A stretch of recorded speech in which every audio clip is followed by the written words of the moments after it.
Hörmətli Heydər Əliyev Fondunun vitse-prezidenti Leyla xanım Əliyeva, dəyərli rəsmilər, əziz məzunlar və tələbələr, hər birinizi qızların təhsilinə dəstək layihəsi 2-ci məzun gün nəsr olunan tədbirdə ürəkdən salamlayırıq.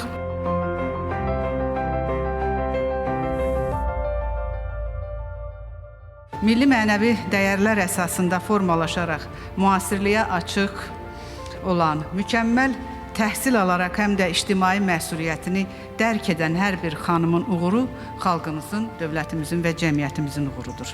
Bugün biz Hənifə Məlikova Zərdabi adına qızların təhsilinə dəstək təqaüd proqramının məzunlarını təbrik edərkən də məhz o şanlı tarixə, köklərimizə və bu ənənələrə sadiq qaldığımızı bir daha nümayiş etdiririk. Məhz o şanlı irsdən ilham alan qızların təhsilinə dəstək layihəmiz artıq müxtəlif istiqamətləri daxilində birləşdirən geniş bir inkişaf platformasına çevrilmişdir və icra olunduğu 5 il ərzində ümumilikdə 593 qızın təhsilinə dəstək göstərmişdir. Sevinirik ki, belə bir tədbirlər, belə bir təqaüd proqramı 5 nəfər, 10 nəfər yox, yüzlərlə xanımımızı əhatə edir.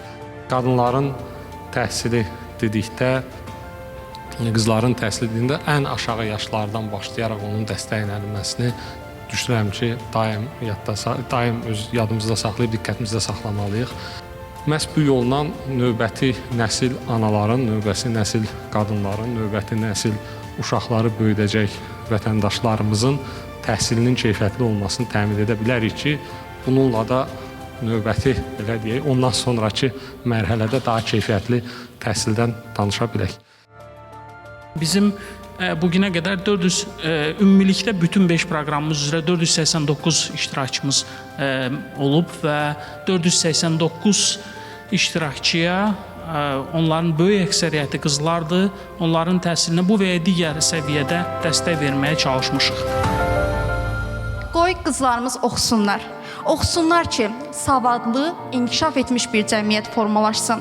Oxusunlar ki, həyatın qarşılarına çıxardığı çətinliklərdən qorxmasınlar. Oxusunlar ki, hər zaman cəsarətlə qərar versinlər və öz yollarını özləri müəyyən etsinlər. Oxusunlar ki, gələcəyin müəllimi, alimi, həkimi, mühəndisi, hüquqşünası olsunlar. Diqqətinizə görə təşəkkürlər.